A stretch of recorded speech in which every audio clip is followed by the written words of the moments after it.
అసలు ఆత్మ అంటే ఏమిటి? దాని స్వరూపం ఎలా ఉంటుంది? ఆత్మ అంటే ఏమిటో చాలా మందికి అసలు తెలియదు. దాదాపు ఈ భూప్రపంచం మీద పుట్టిన వారిలో ఎక్కువ శాతం మందికి తెలియదు. దాదాపు చాలా మందికి ఆత్మ అంటే తెలుసు అంటారు.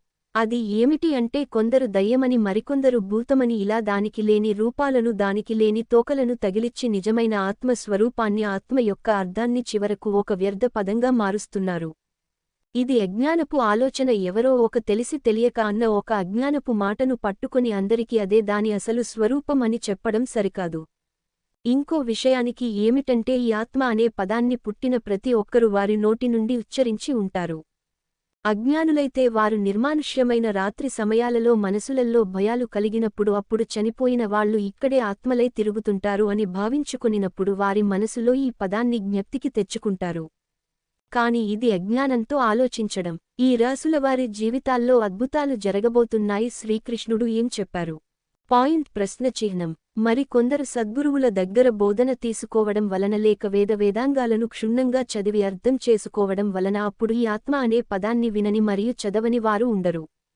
వారికి మాత్రమే ఈ ఆత్మ స్వరూపం గురించి కొద్దిగా తెలిసి ఉంటుంది.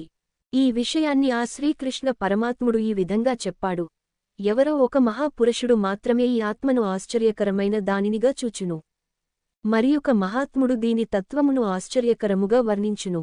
వేరొక పురుషుడు దీనిని ఆశ్చర్యకరమైన దానినిగా వినును.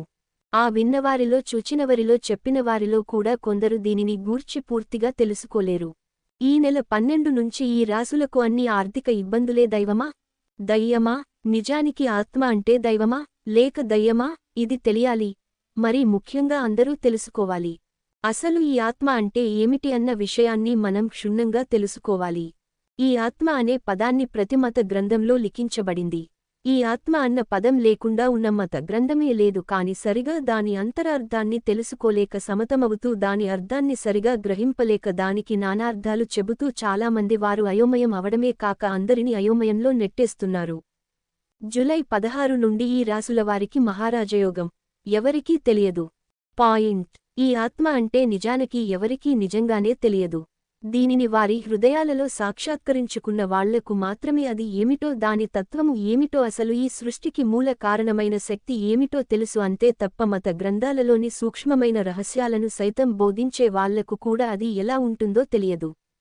చూసిన వారు చెప్పిన దానిని చూడని వారు కొద్దిగా దానిని అవగతం చేసుకుని తెలుసుకుంటున్నారు.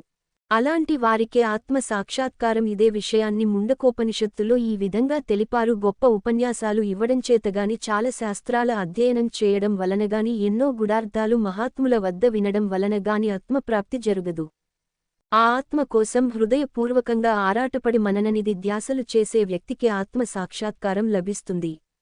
అట్టి వ్యక్తికే ఆత్మ తన స్వరూపాన్ని వెల్లడిస్తుంది. భగవద్గీతలో ఇలా: ఆత్మ మనోబలం లేనివారికి, అజాగ్రత్త పరులకు, శాస్త్ర విరుద్ధమైన తపస్సులు చేసేవారికి లభించదు. అయితే దృఢంగా శ్రద్ధ ఉంచి తగిన విధంగా ప్రయత్నించే వారి ఆత్మ బ్రహ్మ పదంతో ఐక్యం పొందగలదు. ఒకసారి ఈ ఆత్మ గురించి మత గ్రంథాలు ఏమి బోధించాయో కూడా తెలుసుకుందాం. భగవద్గీతలో శ్రీకృష్ణ భగవానుడు అర్జునకు ఆత్మ విషయమై ఈ విధంగా తెలిపినాడు: ఆత్మ ఇతరులను చంపునని భావించువాడును, ఆత్మ ఇతరులచే చంపబడునని భావించువాడును, ఆ ఇద్దరును అజ్ఞానులే, నాశనం లేనిది.